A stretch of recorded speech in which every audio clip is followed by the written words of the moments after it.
Welcome back to Southeast Asia Radio. This week, we'll cover Eid celebrations throughout the region and a vote of no confidence in Thailand. We'll also cover Defense Secretary Pete Hegseth's visit to the Philippines and Timor-Leste's ASEAN membership bid. Today is Thursday, April 3rd, 2025. This week, Greg and Nalina are joined by Michael Schiffer to discuss the impact of USAID's closure on Southeast Asia. Before that, let's start with our headlines.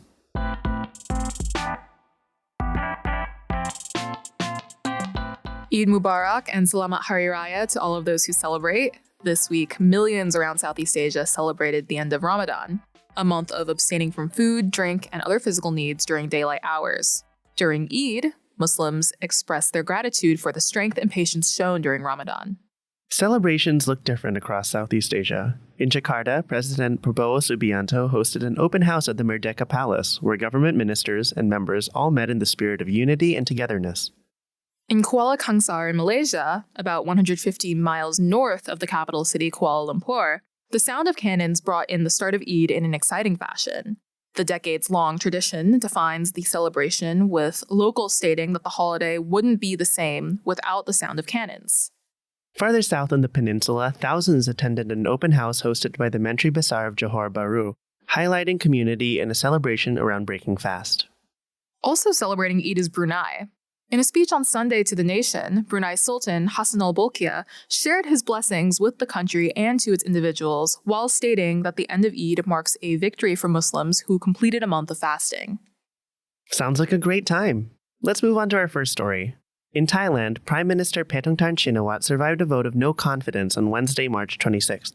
Opposition parties tabled the vote against her in parliament, accusing her of being a puppet of her father, former Prime Minister Thaksin Shinawatra. Her father is a pretty controversial political figure in Thai politics. He was ousted from the office in 2006 in a military coup and returned to Thailand in 2023 after a self-imposed exile.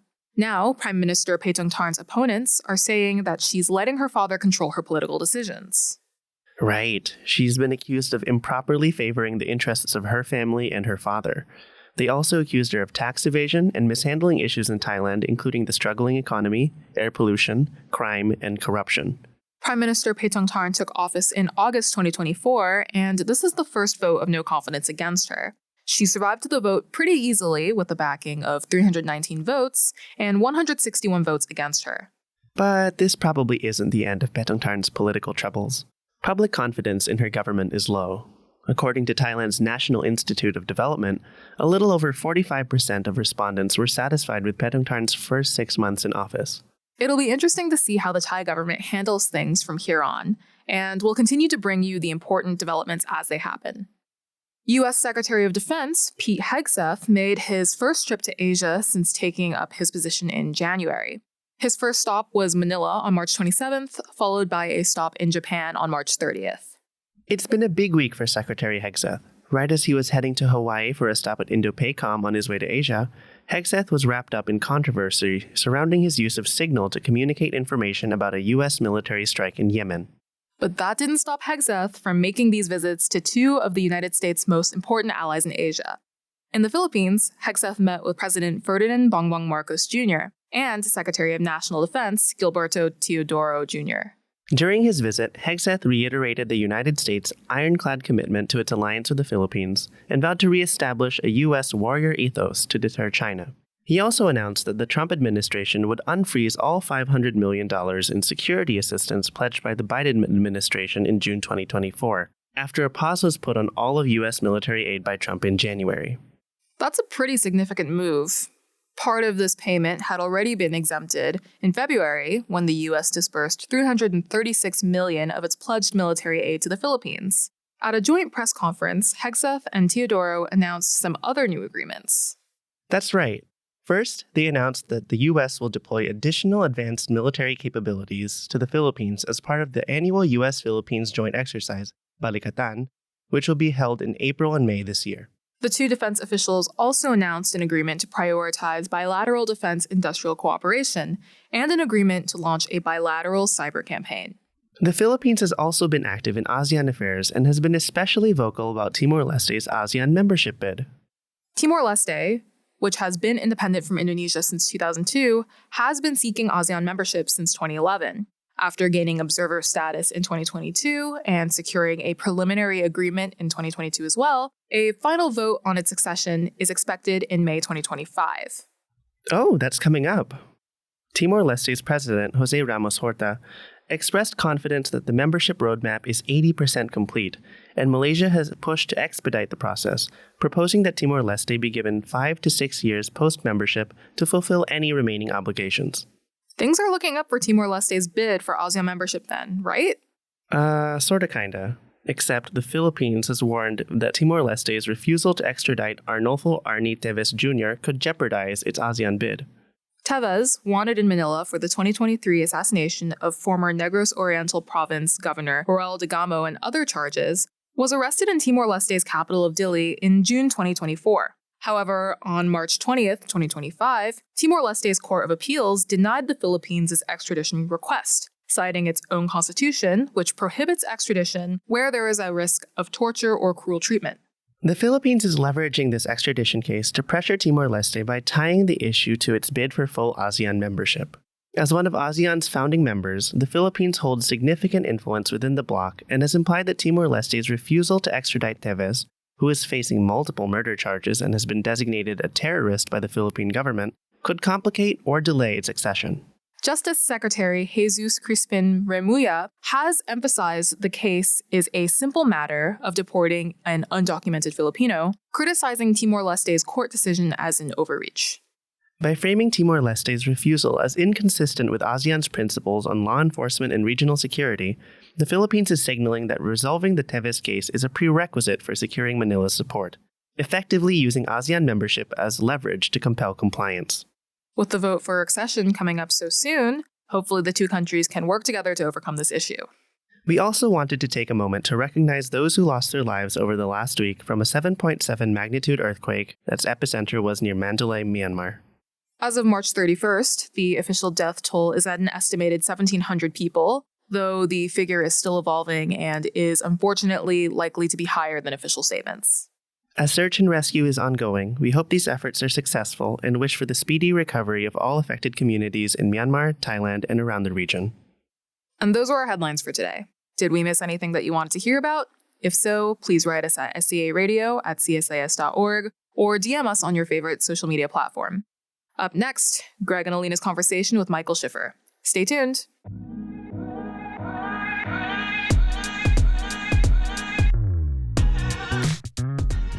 Welcome back, folks. As always, I'm Greg Poling with CSIS, joined by Alina Noor of the Carnegie Endowment. Hey, Alina. Good to see you again, Greg. You too. And today we've got a very special guest, longtime friend, Michael Schiffer. Michael was most recently the Assistant Administrator for Asia at the late great U.S. Agency for International Development from 2022 to 2025. Michael, thanks for coming on. It's a pleasure and great to be here with you both. I suspect that there's not a soul listening to the podcast who can't guess why we brought you on to talk about USAID. I have no idea why you brought me on, so, Well, just to speculate, I saw that you've been making around some op-eds and podcasts, and one that caught my eye was one you published, I think it was last month, maybe it was the beginning of this month, where you said that the pause on U.S. overseas foreign assistance, quote, puts China first and America last. Anything you want to pull at on that theme? Happy to try to unpack it a little bit more.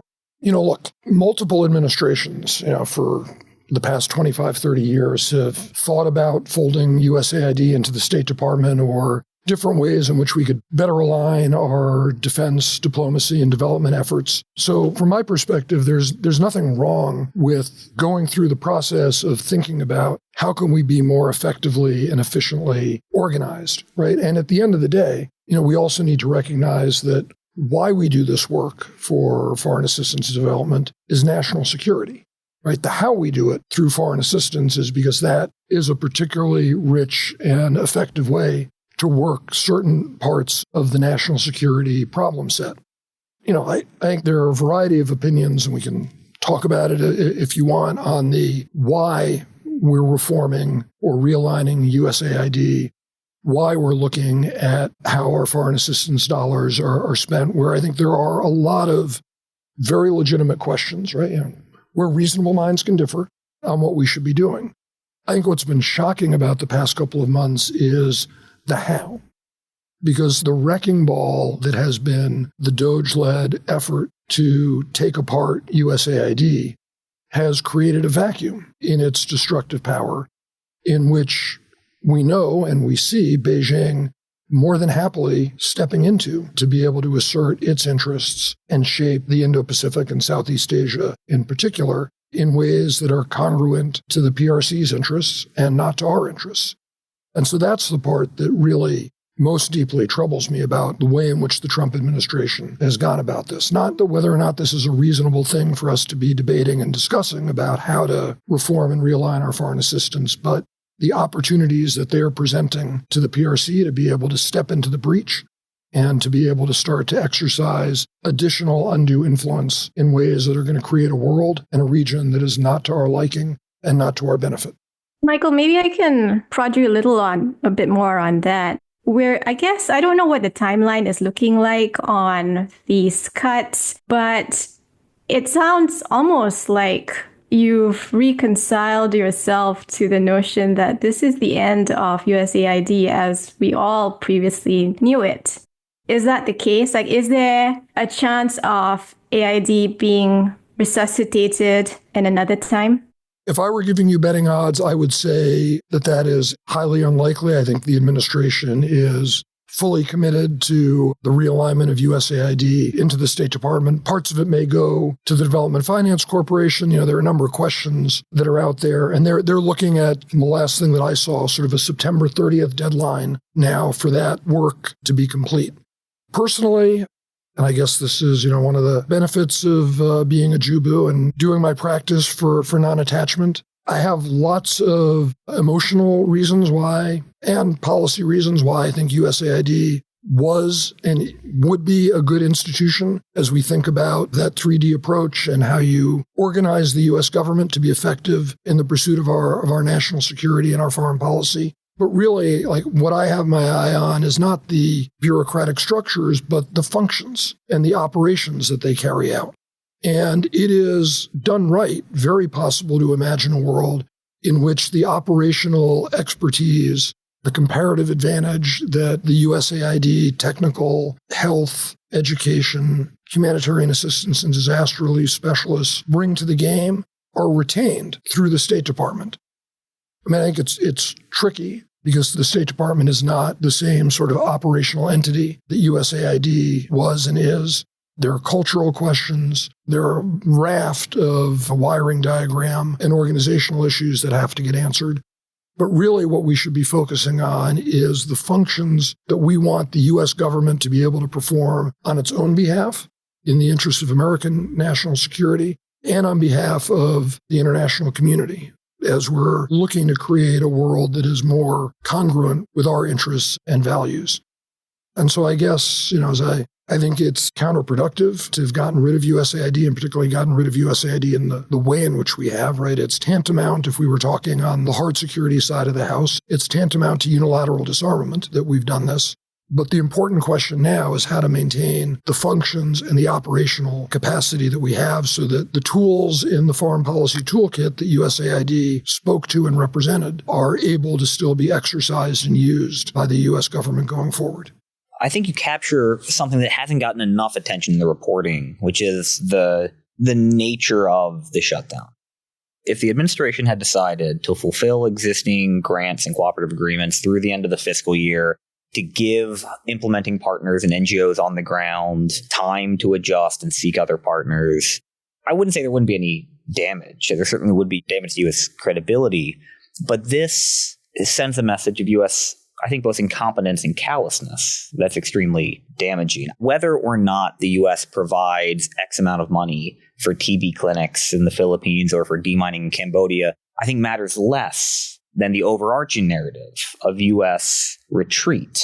That's the part that I struggle to wrap my head around and that I don't think can be repaired, whether you move these functions into state, DFC, or not. That part of the damage is done.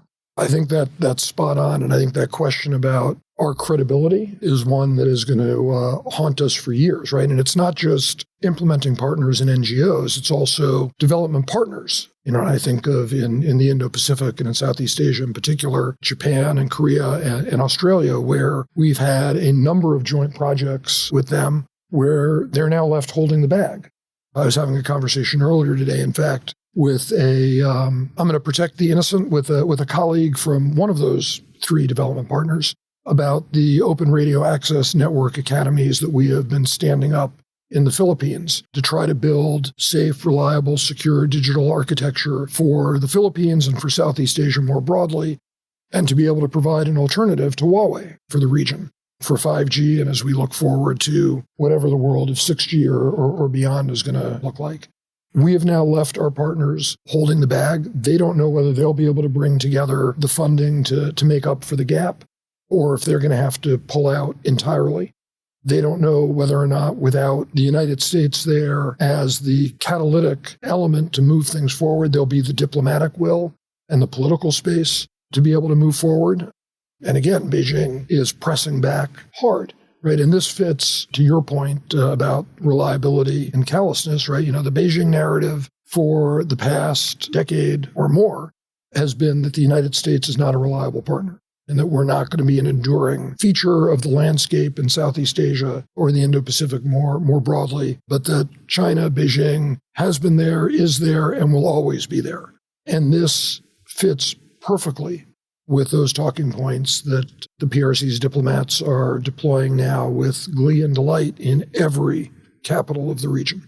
Right. What could be more unreliable than breaking thousands of legally binding grant agreements and awards with implementing partners and then telling them good luck trying to sue us?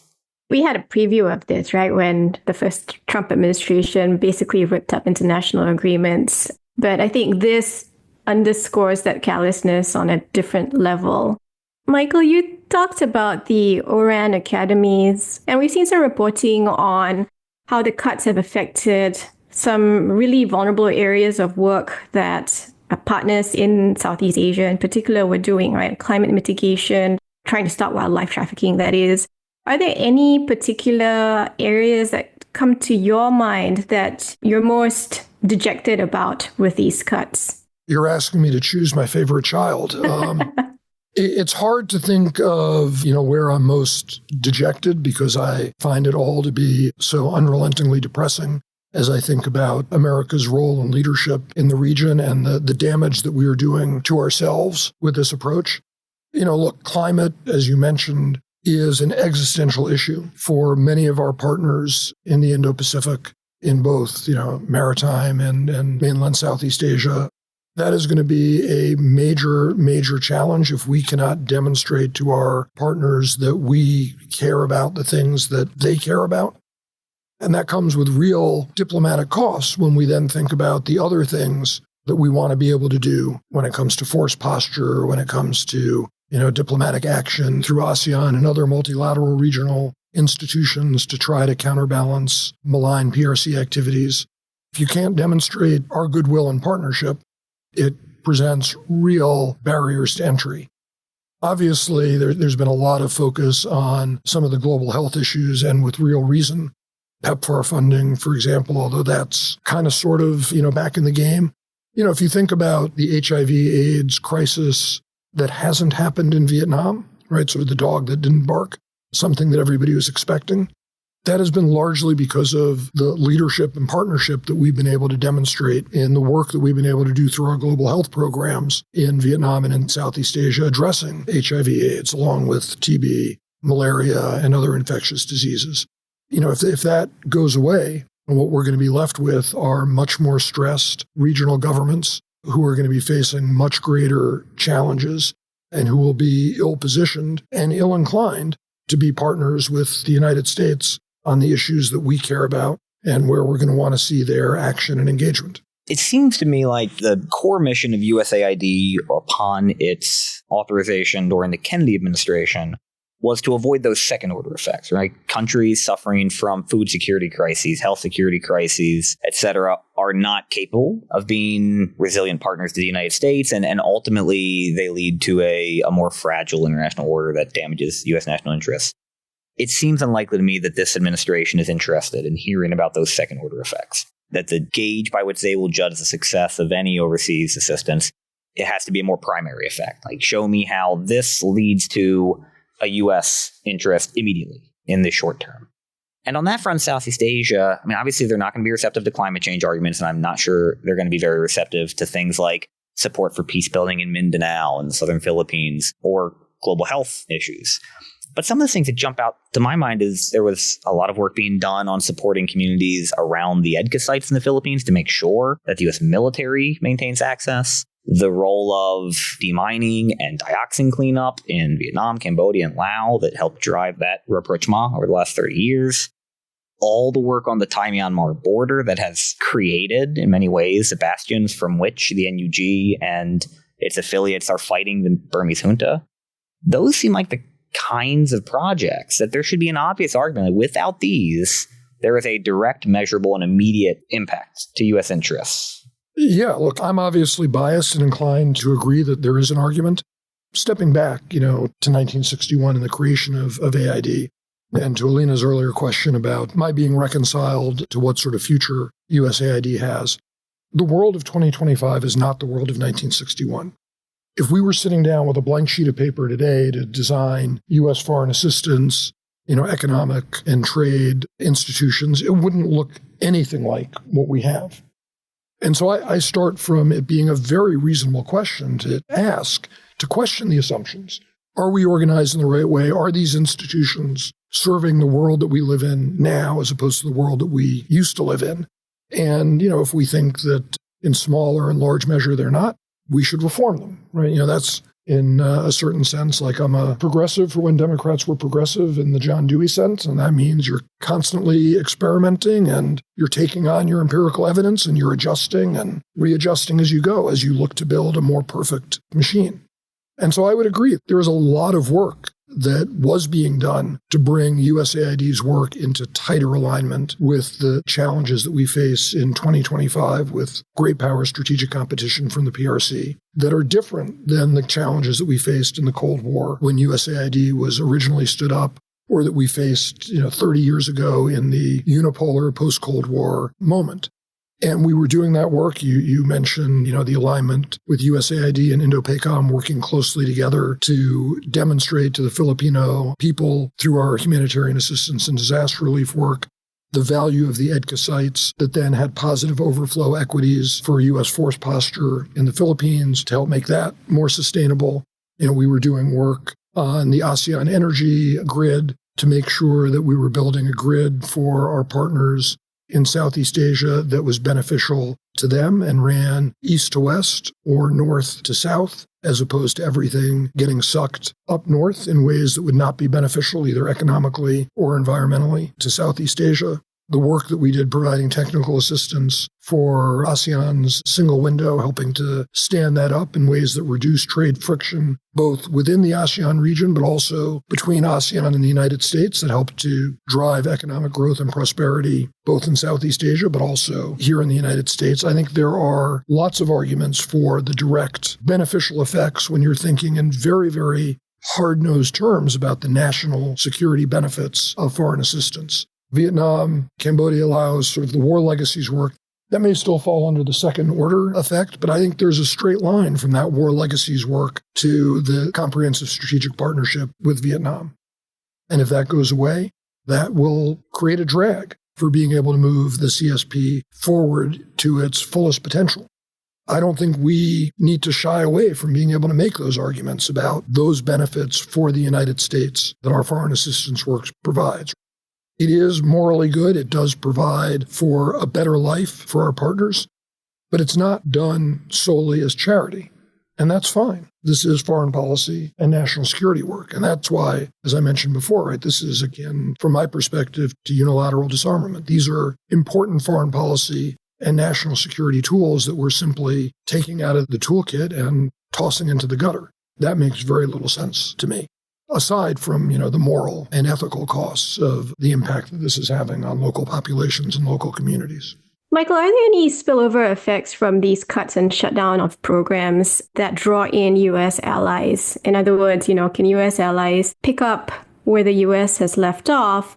Or is there a different kind of effect where now this burden sharing becomes completely the burden of U.S. allies? Well, I think there are two parts of it. For our allies, as we sort of touched on a little bit earlier in the conversation, First, there's the fiscal challenge, where many of our allies and partners are as equally stressed and stretched as we are. And so whether or not Japan and its ODA budget, whether or not the Republic of Korea, whether or not Australia, New Zealand, the EU, the UK, our good friend Canada, will be able to fill the gap now, given their budgetary challenges, that's an open question. And then there is the broader diplomatic and political leadership question, where I don't think we should be underestimating or underweighting just how important American leadership has been to catalyze our cooperation.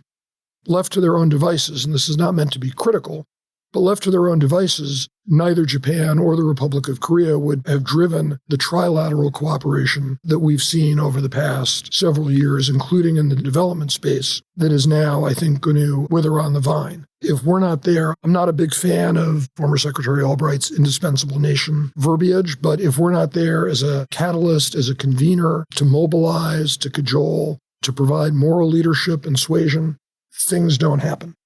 And so I think we're in a situation right now, and we're facing a challenge right now where I think the absence of U.S. leadership, or worse, the active withdrawal of U.S. leadership, is going to leave a vacuum that is going to leave our partners and allies at a little bit of a loss.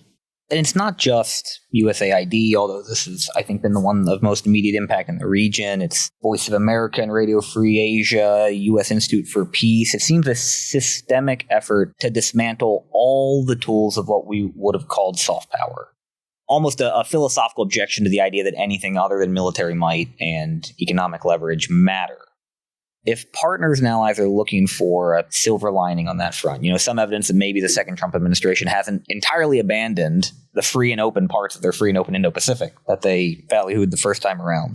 Do you have any hope to offer? I mean, how much of this can be picked up by other parts of the government? How much of it do you think can be rebuilt with congressional support in a future administration? And how much is just going to be lost to time?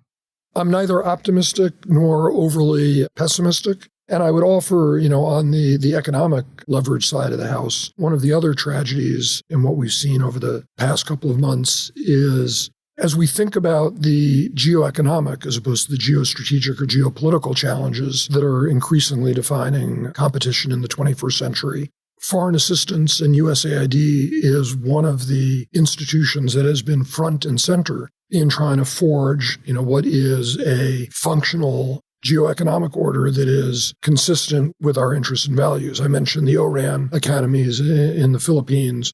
We were also looking to do a similar effort in India for South Asia before I left, as one of the factory showroom examples of that. But there are a number of other initiatives in AI with undersea cables, other work as we look at some of the new and emergent tech space, be it genomic or quantum computing, that is defining power in the 21st century.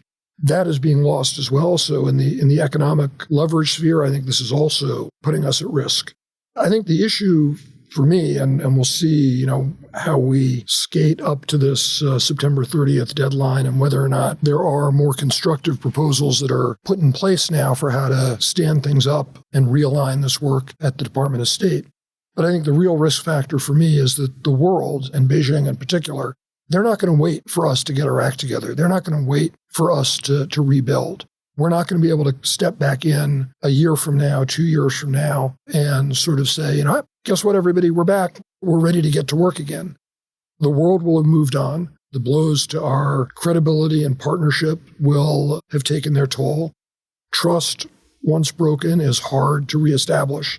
And so I don't think this is a question of rebuilding what once was. I do think we are at a genuine inflection point in needing to rethink from a zero base what we need going forward. And that's, being charitable to the administration. That's not entirely a bad thing. There is a very legitimate set of questions that demand to be answered, and demand to be answered on behalf of the American taxpayers that foot the bill for our foreign assistance work, to make sure that there is a tight alignment between that work and our national security goals. The exciting part, if you want to be excited, is that this is a present at the creation moment, and we've got to get it right. That is a very hopeful and charitable outlook, Michael. I think it's also I'm a very known for being hopeful and charitable. I think it's an eye-opener to partners in the region too, to get their own act together and be more self-sufficient as there have been calls to do so. The reality is that the underlying power dynamics in the world, be they military, be they economic, be they cultural, pick your poison, 2025 is not 1945 or 1961 or 1995.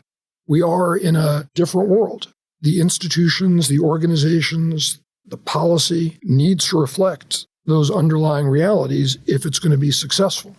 That is the opportunity that we now have, is to do the rethinking.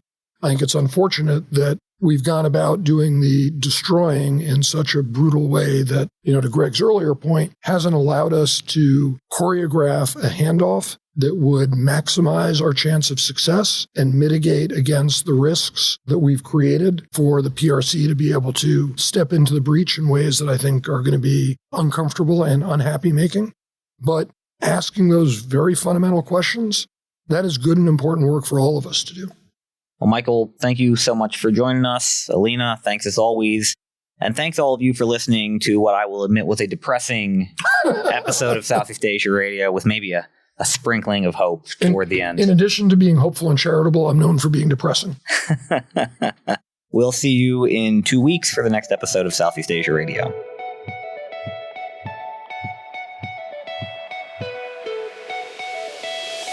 Thanks again for joining us for this episode of Southeast Asia Radio.